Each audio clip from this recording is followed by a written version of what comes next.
Sem a vossa presença, não havia possibilidade de valorizar conhecimento. Havia conhecimento, mas ele não criava-nos valor. Em segundo lugar, eu volto a referir, tenho que agradecer àqueles que, de uma forma ativa, contribuem para isso. O nosso orador, o Dr. Luís Portela, e os nossos organizadores, a professora Cláudia Carvalho e o professor Paulo Moraes. A todos, eu desde já desejo um excelente seminário. Professor Paulo Moraes. Muito obrigado, Sr. Vice-Reitor.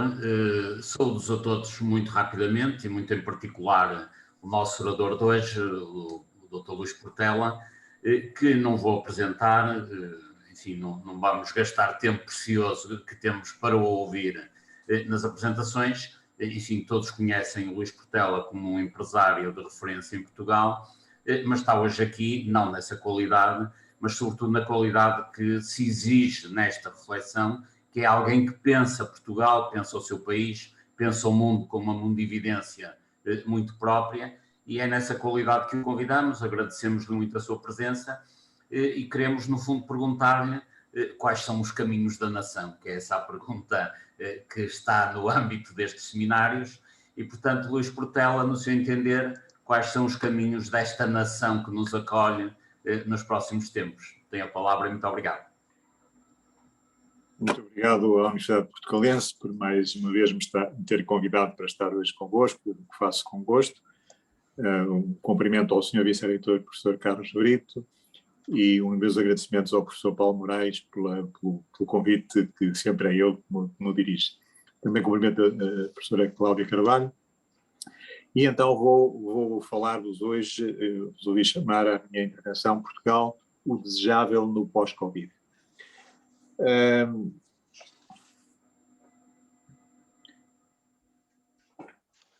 Dividi esta minha apresentação em 4 partes. Uma primeira destinada a falar um pouco sobre um tempo de reflexão que o Covid a todos nós naturalmente proporcionou.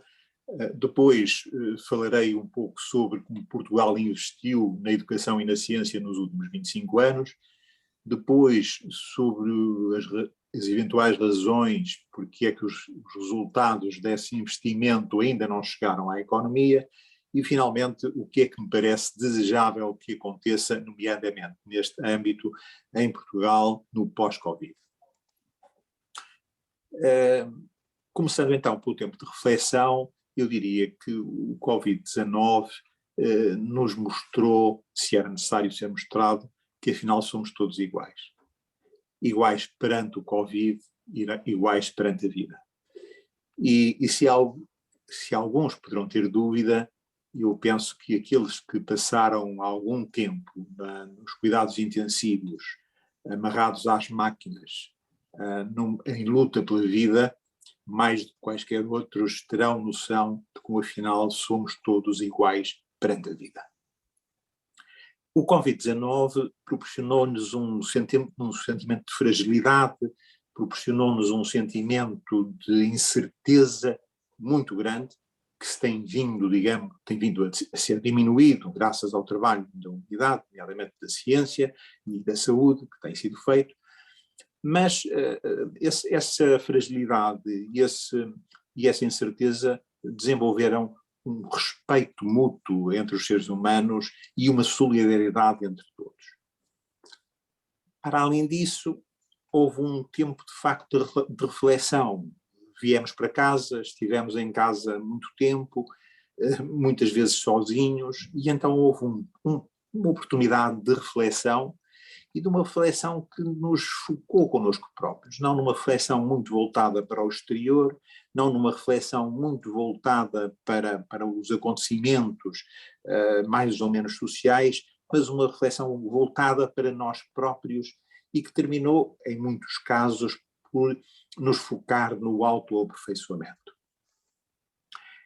E, ao mesmo tempo, nos focar nos verdadeiros valores, nos valores universais. A humanidade nos últimos tempos, nas últimas décadas, foi fazendo um percurso, na minha opinião, de algum afastamento dos valores universais, de algum menos interesse em os viver, mas com o Covid houve, a meu ver, um incentivo a que as pessoas, de uma forma geral, se focassem nos verdadeiros valores e fossem ponderando como é bom procurarmos a melhor versão de nós próprios, como é bom nós desenvolvermos um caminho de autoaperfeiçoamento que nos leva a uma melhor versão. Não por sermos obrigados, não porque a sociedade nos obriga, não porque os familiares nos obrigam, não porque a nossa própria consciência nos obriga, mas pelo prazer de nos desenvolvermos, pelo prazer de procurarmos um caminho para sermos melhores, para fazermos as coisas melhor, para sermos melhores para nós próprios e para os outros. Com o tempo houve uma serena adaptação às circunstâncias, graças sobretudo ao bom trabalho da saúde e da ciência, repito, as pessoas foram se tornando um pouco e adaptando-se. Parece-me que agora estamos numa altura interessante para vermos o que fazer a seguir, para procurarmos de alguma forma definir linhas de rumo, planearmos a nossa vida em termos individuais e em termos coletivos, e parece-me perceber uma certa vontade de fazer acontecer as coisas. Estivemos recolhidos, estivemos escondidos, agora estamos com vontade de conviver e estamos com vontade de fazer acontecer, com uma capacidade revigorada de fazer acontecer. Então, passarei à segunda parte da minha intervenção. Portugal investiu na educação e na ciência nos últimos 25 anos. E, de facto, Portugal investiu, o nosso país investiu de uma forma forte, com resultados muito interessantes. O nível de escolaridade aproximou-se da média europeia, houve um grande investimento em doutorados, o número de doutorados cresceu imenso, houve um considerável aumento dos gastos em investigação e desenvolvimento, em percentagem do PIB.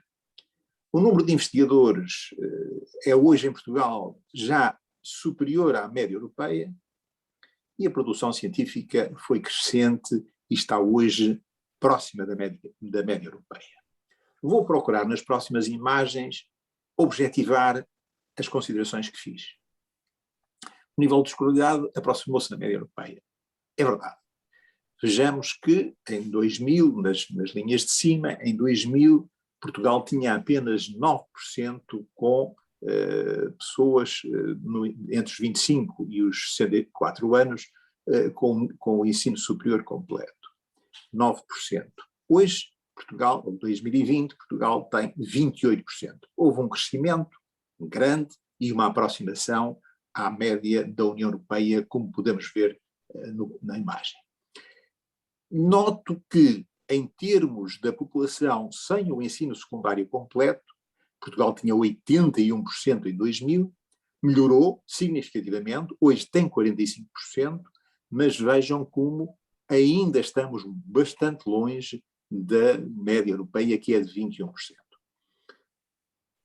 Há que trabalhar, há que continuar a trabalhar, este não é um percurso feito, é um percurso a ser continuado, a todos os níveis, nomeadamente a nível do ensino superior, mas também a nível do ensino secundário. O número de doutorados cresceu imenso. O número de doutorados no exterior foi crescendo paulatinamente, mas o número de doutorados internos em Portugal cresceu imenso. Nos últimos anos houve talvez um menor investimento, eu só tenho números até 2015, não consegui arranjar mais, mas penso que a linha de tendência continua crescente. Os gastos em investigação e desenvolvimento em percentagem do PIB aumentaram significativamente entre 2005 e 2009, de uma forma, eu direi, espetacular. De 2009 para cá, as coisas diminuíram um pouco, agora têm aumentado ligeiramente, estamos com 1,4%, longe do 2,1% da média da União Europeia e dos 3% ou mais de 3% nos Estados Unidos e no Japão. Houve um considerável aumento de investimento que tem que ser continuado. A nível do número de investigadores, curiosamente, Portugal hoje já tem já está um pouco acima da média europeia, como se pode ver no gráfico, e ao nível dos Estados Unidos e do Japão. Temos um número de investigadores por 1000 pessoas ativas, de facto, bastante elevado. A produção científica foi naturalmente crescente e podemos verificar como hoje Portugal publica mais em termos de em relação ao milhão de habitantes do que os Estados Unidos, a média da União Europeia, o Japão. Menos do que os países do norte da Europa, mas mais do que países com muito significado. Há que focar aqui, há que lembrar aqui a tendência dos investigadores portugueses em se focarem nas publicações, nos papers, quando a tendência em Portugal não é de se focarem na inovação, não é de se focarem em procurarem soluções inovadoras, produtos, serviços inovadores. Há uma tendência para os investigadores se publicarem nos papers, que se nota aqui. Em termos de publicações indexadas na Web of Science por milhão de habitantes, comparando 2000 com 2019, vemos que Portugal foi dos países que mais cresceu e estando agora, de novo, ligeiramente acima da média europeia. Em relação ao impacto das citações por publicação indexada na Scopus, nós, no período 2015-2017, vemos que Portugal ainda está relativamente longe da média europeia, embora, digamos aqui, eu só consegui arranjar dados de 15 países e não está aqui a Europa de Leste e, portanto, se estivesse a média europeia estaria um pouco mais à direita, nós estaríamos naturalmente, Portugal estaria naturalmente mais próximo. Mas, globalmente, há um esforço enorme nos últimos 25 anos de Portugal, em quantidade, e a qualidade que vem normalmente a seguir, verifica-se isso mesmo, a qualidade vai aparecendo também. Agora, o que se torna preocupante nesta altura, após 25 anos de investimento, é que os resultados ainda não chegaram à economia, como eu procurarei mostrar adiante. O investimento em inovação nas empresas subiu, mas ainda é baixo, ou bastante baixo, se quiserem. As empresas ainda optam pouco por qualificação no emprego, são muito poucos os investigadores e as empresas que se aproximam. O número de patentes portuguesas é muito baixo e o número de marcas portuguesas internacionalizadas é muito baixo. Vou então agora mostrar-vos algumas imagens para tentar objetivar aquilo que vos acabo de dizer. Em relação ao investimento em inovação nas empresas, nós vemos que o gasto em investigação e desenvolvimento nas empresas, a percentagem do PIB, subiu significativamente também no período 2005-2009, sem dúvida, mas a partir daí baixa um pouco e, de novo, volta a subir para 0,74, que é cerca de metade da média da União Europeia. Estamos longe, precisamos de investir mais. Cerca de metade da média da União Europeia, mas um terço daquilo que fazem os Estados Unidos, o Japão ou os países do norte da Europa. Precisamos de investir mais nas empresas. O número de investigadores nas empresas, ou os investigadores nas empresas, expressão não o número, em percentagem do total por país, é também bastante baixo em Portugal, comparado com aquilo que é a média da União Europeia e comparado com aquilo que é a situação nos Estados Unidos e no Japão. Reparem, nos Estados Unidos e no Japão, e nos países do norte da Europa, 70% dos investigadores trabalham nas empresas. Eu acho que isto em Portugal, as pessoas ainda não perceberam isso. A maioria dos investigadores, nesses países tecnologicamente mais avançados, trabalham de facto nas empresas, não trabalham nas universidades, trabalham nas empresas. Em Portugal, apenas 38% trabalham nas empresas. E se isto é claro a nível do número de investigadores, ainda mais claro é quando se vai ver o número de doutorados. Eu só consegui arranjar dados de 2015, dizem-me que atualmente já estarão o número de doutorados nas empresas, a percentagem de doutorados nas empresas já estará na ordem dos 7, 8%. Eu admito que sim, mas mesmo que seja isso, ainda estamos em metade da média União Europeia, ainda estamos num quarto, um quinto daquilo que se faz no Japão, nos Estados Unidos ou nos países do norte da Europa. O número de doutorados a trabalhar nas empresas é muito baixo. São coisas que têm que ser alteradas. São coisas que o país tem que encontrar soluções. E vejam, o top 10 das empresas com mais despesas de investigação e desenvolvimento em Portugal, verificamos que os grandes grupos portugueses ainda não apostam muito em investigação e desenvolvimento. Percebemos que houve um movimento em Portugal, a nível empresarial, de focar as empresas na necessidade de investirem em investigação e desenvolvimento, na necessidade de apostarem mais em se tornarem inovadoras. A constituição de uma associação como a Acotec, mas os resultados não foram muito interessantes, até o momento. Fala-se muitas vezes da necessidade das pequenas e médias empresas, das startups, se desenvolverem e apostarem fortemente na inovação. Eu concordo com a ideia, mas se as grandes empresas não apostarem de uma forma forte em investigação e desenvolvimento, em inovação, Portugal dificilmente caminhará num sentido de progressão, de aproximação à média europeia. Porque as grandes empresas é que têm o músculo, a capacidade para poderem, de facto, alterar com algum significado as coisas.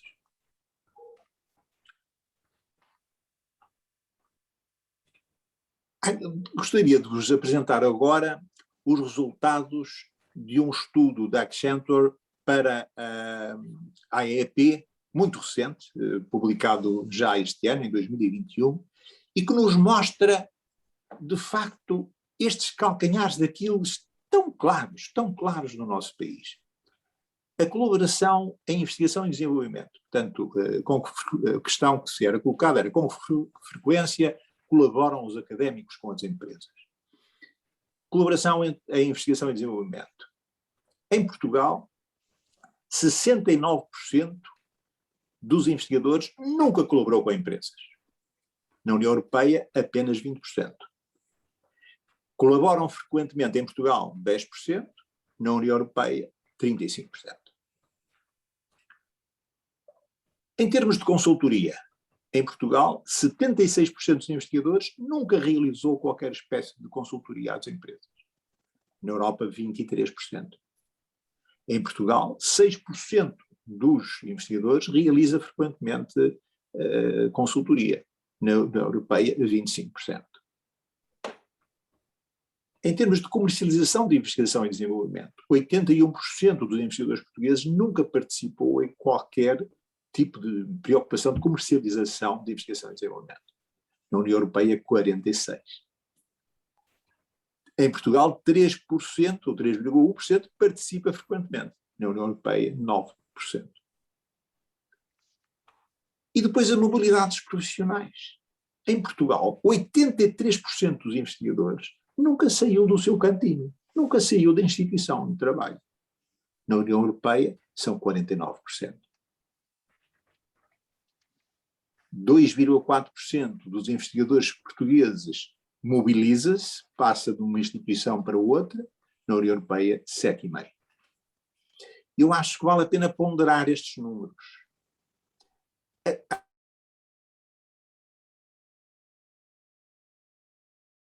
Nas empresas portuguesas tem que ser alterada. A mobilidade dos investigadores, quer a nível das próprias universidades, movimentando-se dentro das universidades, de uma universidade para outra, quer de uma universidade para outra e de universidades portuguesas para universidades estrangeiras e vice-versa, quer a nível da mobilidade para as empresas e regresso às universidades, isto tem que ser alterado, na minha opinião, tem que ser alterado. Os resultados disto, naturalmente, são catastróficos, digamos. Portugal tem um número de patentes muitíssimo baixo. Eu quase me atrevi a dizer praticamente inexistente. 13,8 patentes por milhão de habitantes, contra uma média na União Europeia de 107. Os países do Norte, como a Alemanha, que é o campeão nesta área, na Europa, tem 228,8 patentes por milhão de habitantes. Bem, algo tem que ser feito para alterar isto. Eu não tenho o gráfico relativamente às marcas, mas marcas portuguesas internacionalizadas são muito poucas. E, curiosamente, não faltam instituições portuguesas, fábricas portuguesas, onde são fabricadas marcas de grande sucesso no contexto internacional, em diversas áreas da indústria, mas fabricadas para terceiros, não para empresas portuguesas. Então, perante esta situação, poder-se dizer, o que é que será desejável que aconteça a seguir? Na minha opinião, seria desejável que o país se focasse na criação de riqueza. E também, na minha opinião, a criação de riqueza, a forma mais fácil, eu não diria mais fácil, peço desculpa, a forma mais bem conseguida, a melhor via para criar riqueza é a via da inovação. E para isso, o que é necessário? Bem, toda a gente sabe isto, eu tenho aqui uma pequena lista, a primeira frase da lista é mais doutores nas empresas.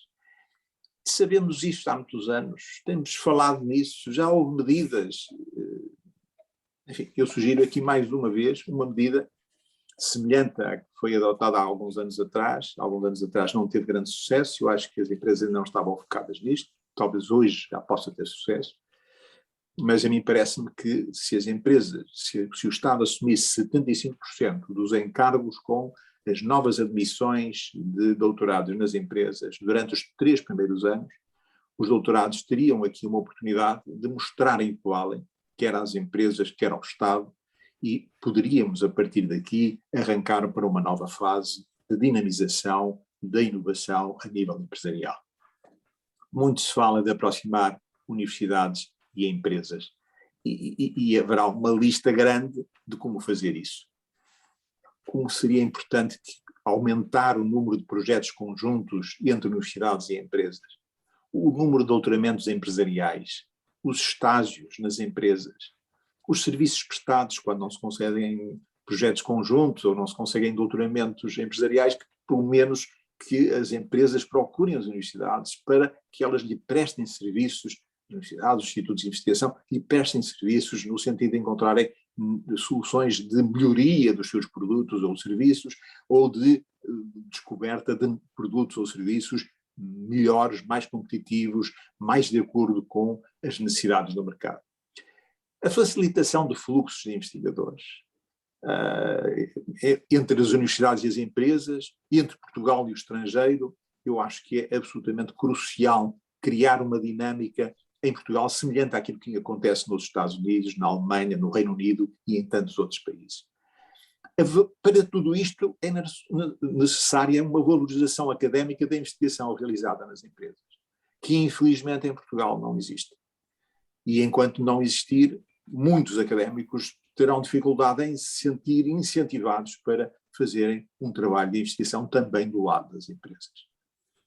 Depois, 2 aspectos complementares, a formatação dos cursos. Eu percebo que muitas vezes os cursos são formatados pelos académicos, por aquilo que sabem ou julgam saber, sem consultarem as empresas, sem consultarem o mercado, sem terem atenção às verdadeiras necessidades do mercado.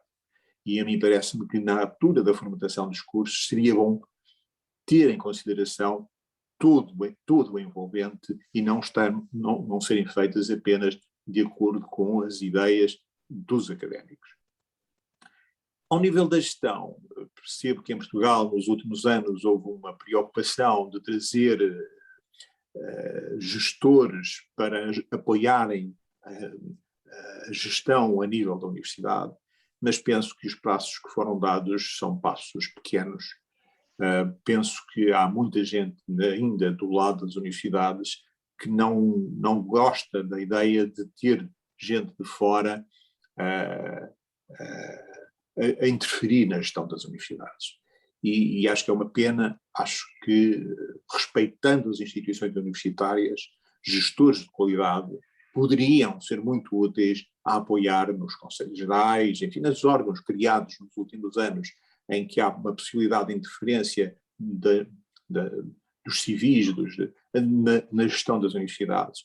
Penso que seria importante ter bons gestores. É claro que eu verifico nos conselhos gerais das universidades que por vezes estão filósofos, estão religiosos, estão pessoas das artes, e que se calhar isso é simpático, mas talvez fosse mais simpático para as universidades haver bons gestores a serem chamados para apoiarem a gestão das universidades.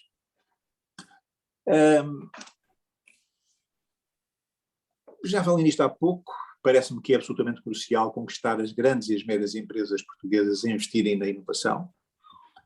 É importante conquistar as pequenas e médias, é importante termos startups dinâmicas nesta área, mas enquanto as grandes empresas não apostarem nisto, vai ser difícil mudar verdadeiramente a situação da inovação em Portugal. Depois, parece-me que é necessário privilegiar os apoios à inovação que proporcionem produtos e serviços competitivos. Ao longo dos últimos anos, nas últimas décadas, temos percebido que houve alguns apoios a soluções inovadoras que serviam para satisfazer a curiosidade dos académicos, que serviam para montar uns stands e mostrar algum trabalho, mas não focadas em encontrarem produtos e serviços que sejam competitivos. E, na minha opinião, devia ser um trabalho feito nesse sentido, privilegiar esse tipo de inovação. Depois, conquistar empresas e universidades para instrumentos europeus de apoio à investigação e desenvolvimento. Penso que hoje as universidades já estão relativamente atentas a esta dinâmica, as empresas talvez ainda nem tanto, e ainda talvez não haja um ambiente de conjugação de esforços entre universidades e empresas que a mim me parece que seria útil que existisse. Finalmente, simplificar a criação e o encerramento de startups e spin-offs. Muitas vezes ouvimos os jovens investidores, digamos, a queixarem-se que é difícil criar, e eu acho que deveria ser simplificada a criação, mas também acho que deveria ser simplificado e focada a atenção no encerramento. Ao longo destas últimas décadas vimos algumas startups arrastarem-se de uma forma pouco profícua, arrastarem-se no tempo, e parece-me que seria útil que pudessem encerrar mais rapidamente. A minha mensagem aqui, então, afinal, qual é? É um pouco focar a vossa atenção de que em Portugal há uma riqueza de conhecimento grande, acumulada nas universidades. Eu preferia que me dessem a minha imagem, por favor, agora, se fosse possível. Há um conhecimento grande acumulado nas universidades, nas instituições de investigação, que infelizmente não tem passado para a economia, não tem passado para o mercado. E penso que é pecaminoso o país não se focar em terminar esse ciclo, terminar de uma forma frutuosa esse ciclo de investimento em investigação e desenvolvimento. Não conseguir levar ao mercado mundial produtos, serviços competitivos, com qualidade, que sejam, digamos, fruto desse investimento grande que tem sido feito. E, uma vez que estamos em tempo de reflexão, parece-me que este tipo de reflexão poderá ser útil para que a economia portuguesa se possa desenvolver, para que Portugal se possa desenvolver, para criarmos condições para que o Portugal da amanhã, o Portugal dos nossos filhos e dos nossos netos, seja melhor. Muito obrigado pela vossa atenção. Como está combinado, ficarei à vossa disposição para responder a algumas questões que me queiram colocar. Muitíssimo obrigado, Dr. Luís Portela, foi excelente. Eu estava encantado de ouvi-lo, como aliás todos nós, tão encantado como preocupado com algumas das informações que nos trouxe. Eu convidava agora os colegas e os convidados que queiram colocar alguma questão, que o façam ou ligando o microfone ou então através do chat, mas eu tinha uma que me chegou aqui através do bate-papo, de um colega nosso, aliás, e que levanta a questão do mercado de trabalho dos doutorados. E a questão que ele levanta, e que é uma questão que eu acho, aliás, muito pertinente, que é se para doutorados na área de economia ou de engenharia, por exemplo, é relativamente fácil transitar da universidade para as empresas, um doutorado em biologia, se sair da universidade, depois não tem universidade para onde regressar, provavelmente. E, portanto, no fundo, se o Dr. Luís Portela quisesse falar da precariedade do mercado de trabalho de doutorados, que é algo um pouco esquisito, mas em Portugal efetivamente também existe, nós agradecemos. Eu acho que o caminho faz-se caminhando e eu tenho uma experiência de uma empresa que, como sabem, a maioria saberá, participei na gestão, liderei a gestão de uma empresa farmacêutica durante as últimas décadas e, de facto, quando eu comecei, nós éramos 168 pessoas, em 1979, e tínhamos uma dezena de licenciados, doutorados, nem pensar, obviamente. E depois vamos apostar na inovação e, ao longo dos anos seguintes, fomos desenhando uma trajetória que nos permitiu começar a ter, a partir do início dos anos 90, começar a ter alguns doutorados na empresa, portugueses, naturalmente, mas depois, ainda na década de 90, já ter alguns doutorados estrangeiros e começamos por ter doutorados em Química e em Farmacologia, mas depois fomos tendo doutorados em Biologia, em Bioquímica, enfim, em áreas diversas, bastante diversas. E, portanto, digamos que uma empresa que nos últimos 30 anos apostou fortemente em investigação e desenvolvimento, hoje tem resultados à vista disso. E tem uma centena de doutorados a trabalhar nas suas portas. Uma centena de doutorados a trabalhar dentro das suas portas. E, digamos, uma parte são portugueses, mas uma parte significativa são estrangeiros, são todos europeus praticamente, mas estrangeiros vindos de empresas multinacionais, vindos de universidades europeias e que aderiram a um projeto, aderiram sim, sobretudo a um projeto que uma empresa portuguesa, que era pequena e foi crescendo, foi fazendo. E, portanto, eu direi, o caminho faz-se caminhando. Quer dizer, se me perguntassem há 40 anos atrás se eu achava que era possível, avial, conquistar tão significativo número de doutorados nas mais diversas áreas, que viessem de multinacionais ou de farmacêuticas ou de universidades, eu diria, não achava que não era possível. Mas não, fomos dando passos, tentando que isso fosse possível, e foi, e é. E, portanto, eu direi, o caminho faz-se caminhando. Não há mercado porque as pessoas ainda não investiram nisso. Quando as pessoas investirem nisso, haverá mercado. E a mim parece-me que é muito importante que as empresas apostem, mas as universidades também criem condições para viver com as empresas e não viver de uma forma separada das empresas. Se isso for feito, as coisas acontecerão, tenderão a acontecer. É claro que há algumas áreas onde é mais fácil, como o Sr. Professor disse, o professor Paulo Moraes disse, há algumas áreas onde é mais fácil encontrar um mercado de trabalho, há outras em que é mais difícil, está bem? É assim e vai continuar a ser assim. Mas, na minha opinião, o caminho faz-se caminhar. Muito obrigado, Sr. Doutor. O professor Carlos Brito pode ter a palavra, se fizer favor. Muito obrigado. Foi um privilégio enorme ouvir as suas palavras. Sabe que eu também tenho trabalhado nesta área e portanto, conheço alguns dos números, não conhecia outros. Não poderia estar mais de acordo com aquilo que nos transmitiu e com a clareza, porque é exatamente isso. O nosso desafio hoje é muito até valorizar o conhecimento que produzimos.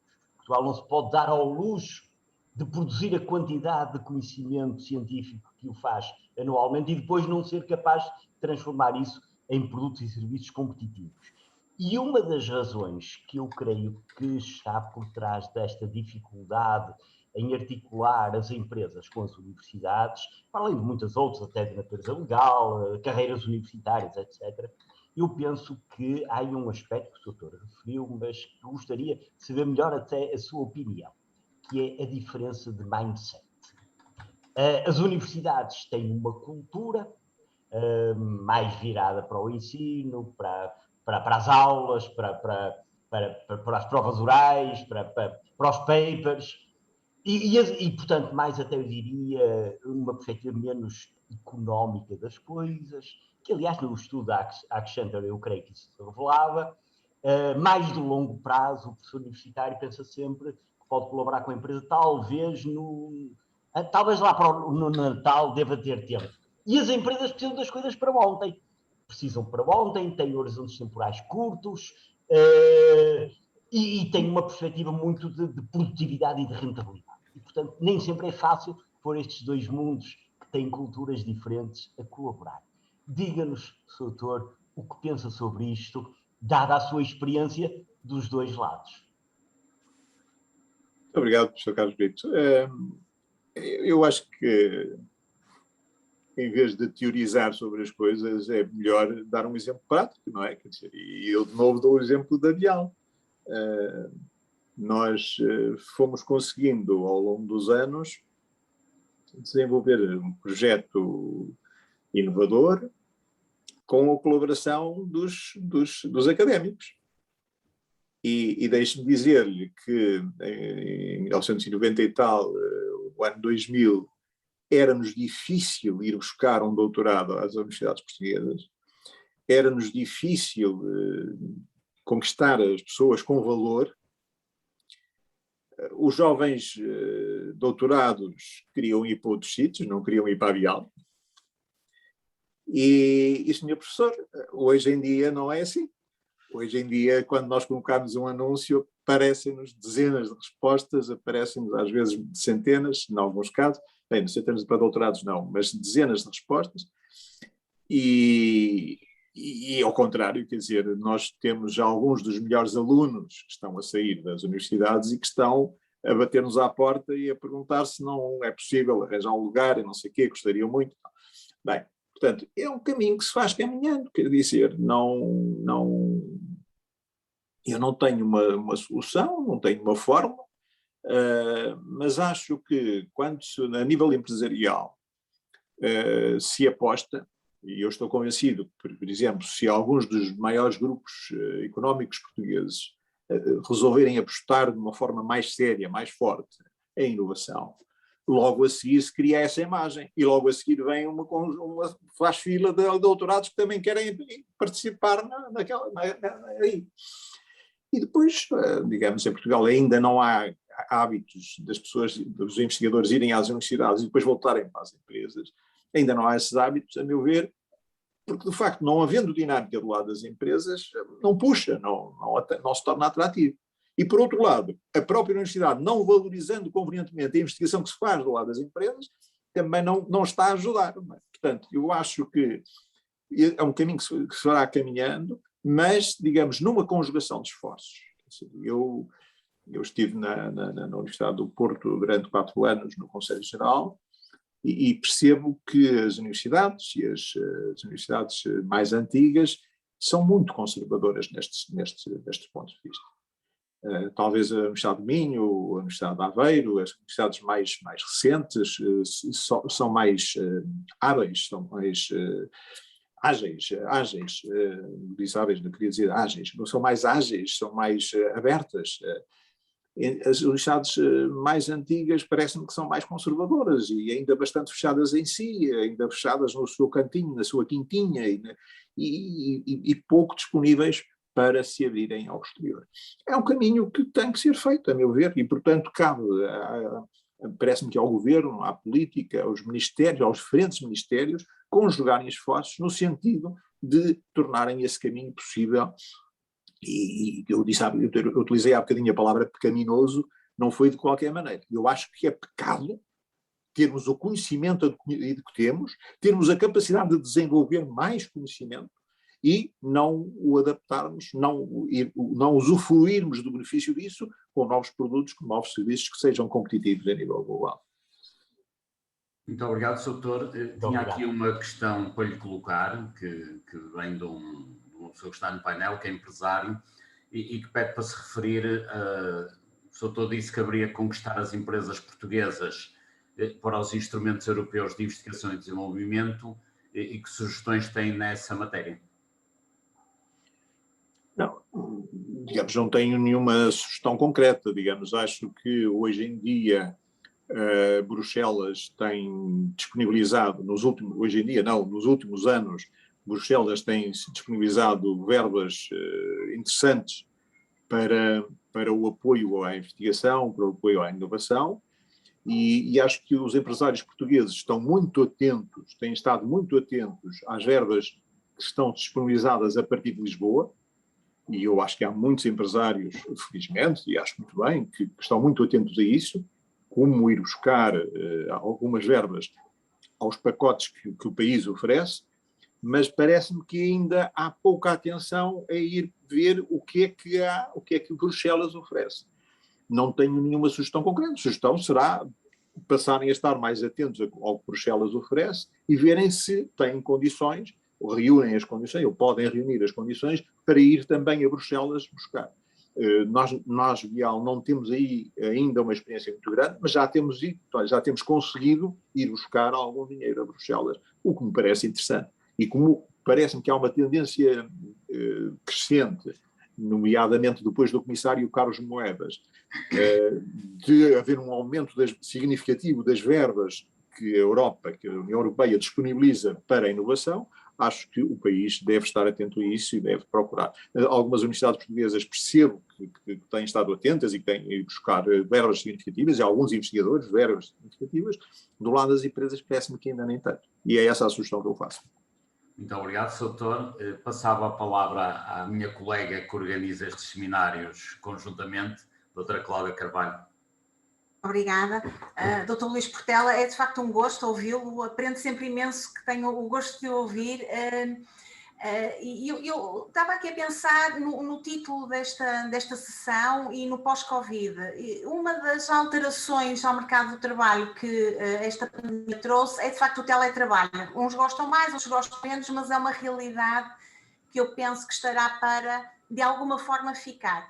E então, queria saber o que é que acha da potencialidade que traz este teletrabalho, também precisamente para haver uma maior ligação entre as empresas e os doutorados a nível internacional, ou seja, temos aqui pelo menos uma pessoa do painel no Brasil, não é? Que nos está a seguir.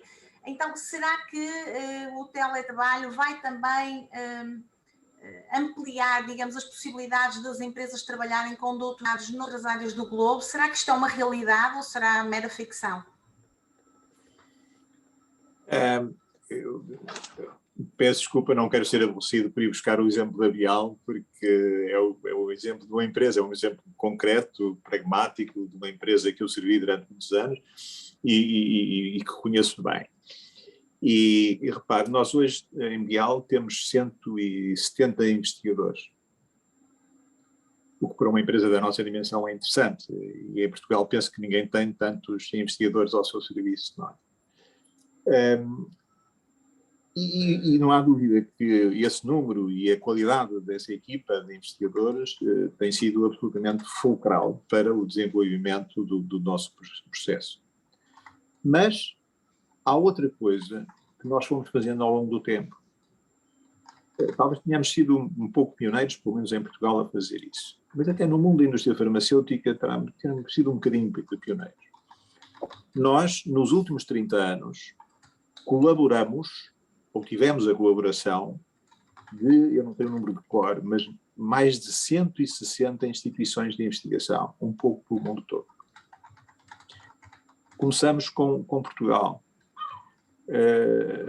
Quando criamos, em 92, 93, o nosso departamento de investigação, nós fomos procurando trabalhar com algumas instituições universitárias portuguesas. E, claro, regressando àquela observação do professor Carlos Brito, que alguns académicos não têm preocupação de cumprir prazos, não têm muito hábito de procurar fazer as coisas de uma forma muito pragmática. E, de facto, nos primeiros anos de contacto com as universidades, nós tivemos algumas desilusões, as coisas não funcionavam. Mas depois começamos a encontrar gente que funciona e que funciona muito bem. Eu sempre digo que o Centro de Neurociências em Coimbra, na altura liderado pelo professor Arcélio Pato Carvalho, foi para nós um bálsamo, ter encontrado um grupo de académicos que sabiam cumprir orçamentos, que sabiam cumprir prazos e que trabalhavam de mãos dadas connosco, tendo o benefício de doutorarem nos nossos projetos alguns dos seus investigadores e de colaborarem com um processo inovador como era o nosso. De facto foi uma experiência muito interessante, que depois se alargou a outras instituições universitárias portuguesas e que depois foi crescendo. Fomos colaborando com instituições espanholas, fomos colaborando com instituições alemãs, do Reino Unido, norte-americanas, japonesas. Isto para lhe dizer o seguinte, professora Cláudia Carvalho: a ciência não tem fronteiras. A ciência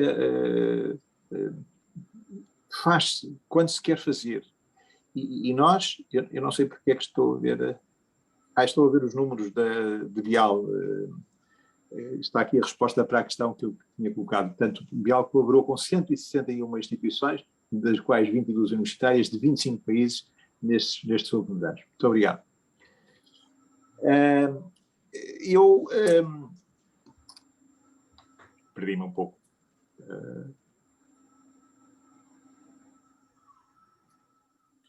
Bem, assim, dizia eu, a ciência não tem fronteiras, professora Cláudia Carvalho, não tem fronteiras. Portanto, quando nós queremos fazer acontecer as coisas, com ou sem teletrabalho, nós podemos contactar as instituições. E hoje em dia, as instituições, os investigadores que trabalham em Bial, sabem que têm que procurar ter o máximo conhecimento da sua área, mas também têm que perceber quem são os melhores na sua área e onde é que estão e o que é que estão a fazer. E ter a capacidade de entrar em diálogo com um investigador nos Estados Unidos ou no Japão ou na China, onde for, e desafiá-lo. Olha, nós temos aqui esta questão, este problema, vocês podem nos ajudar, podem fazer este trabalho, quanto tempo demora, quanto é que custa, e fazermos isso. E, portanto, isso é uma coisa que se faz, que já se faz há algumas décadas, que a indústria farmacêutica foi desenvolvendo, foi criando hábitos de conjugação de esforços e de trabalhar com as universidades, e foi acontecendo. Agora, com o teletrabalho, bem, quer dizer, desenvolveu-se a possibilidade destas videoconferências, estamos a beneficiar disso hoje, desenvolveu-se a possibilidade das pessoas contactarem mais facilmente.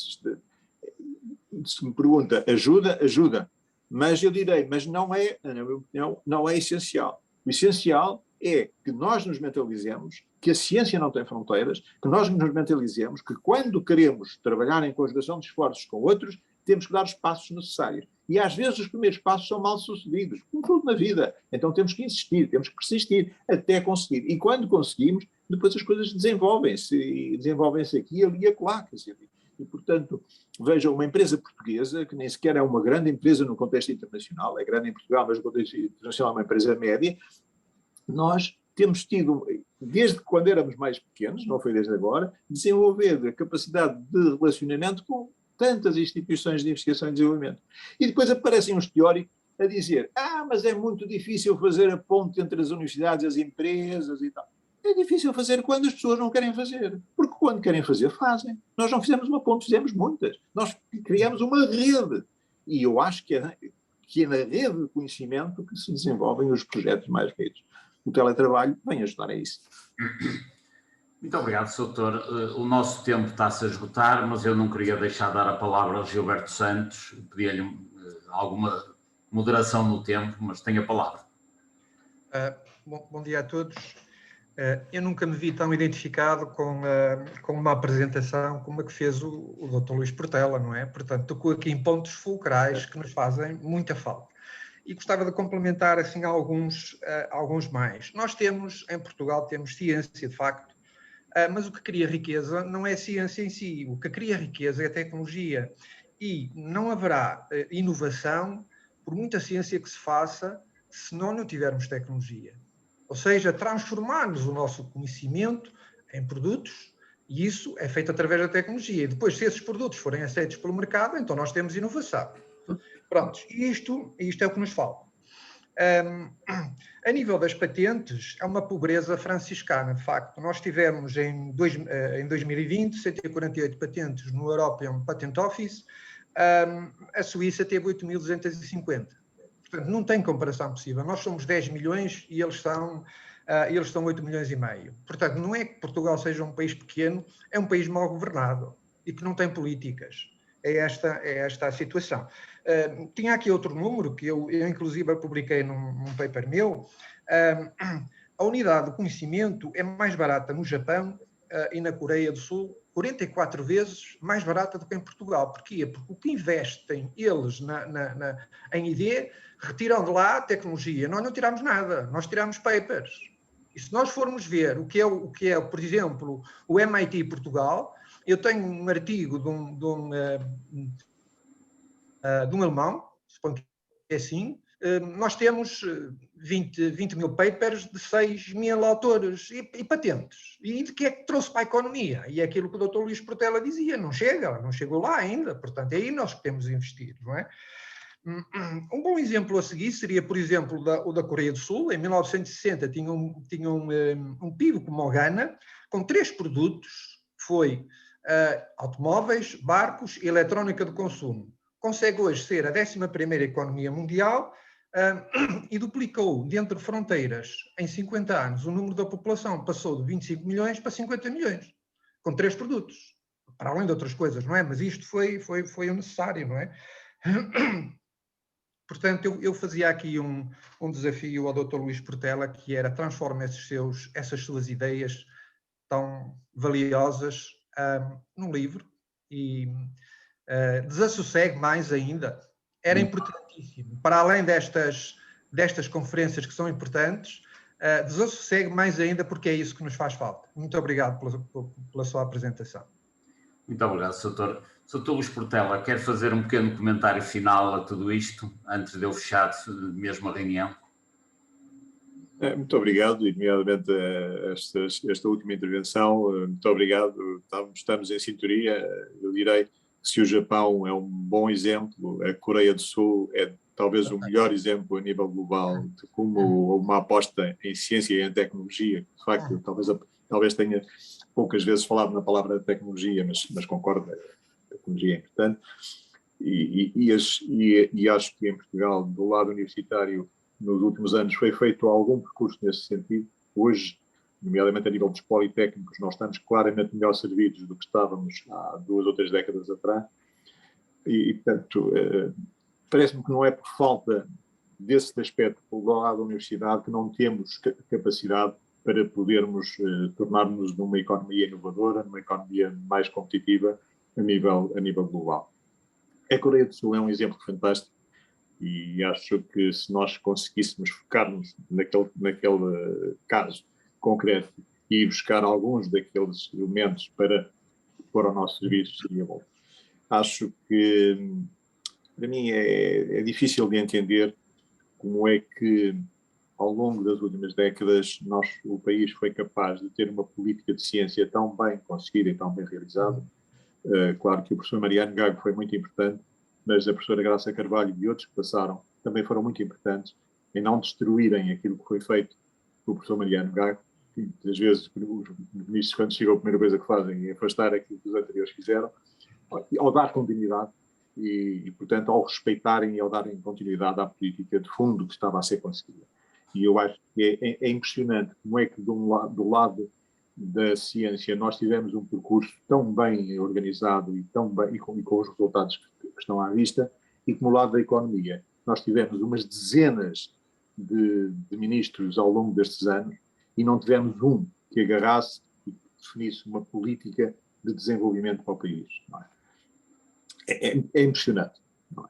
De maneira que eu não sei se o meu livro fará algum jeito, poderá ser útil. Eu vou ponderar essa sugestão, mas sobretudo o que eu acho é que nos faria, e disse isto para a comunicação social há alguns meses atrás, se tivéssemos um Mariano Gago do lado da economia, é que seria importante. Alguém que tivesse a força, o peso político, a visão, a capacidade de fazer acontecer e desenhasse um plano para acontecer ao longo de uma década ou 2, e eu acho que sim, isso é que seria importante. Termos alguém com a capacidade política, com o peso, para poder desenhar, para poder chamar quem sabe e desenharem em conjunto uma boa equipa que desenhasse um plano desenvolvimentista para Portugal. com base na inovação. Isso é que me parecia absolutamente crucial e importante. Muito obrigado pela vossa atenção. Bom dia para todos.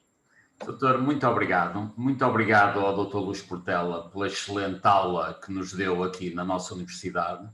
Portanto, em nome da Universidade Portugalense e em meu nome, dos meus colegas, agradeço muito a sua aula.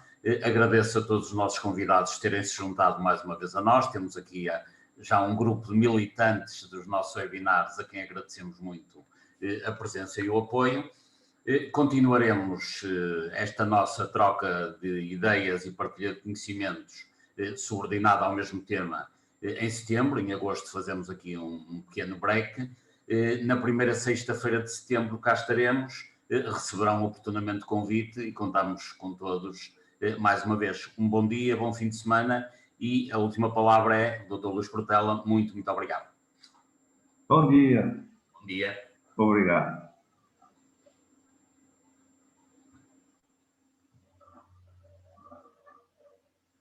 Muito obrigada. Muito obrigada.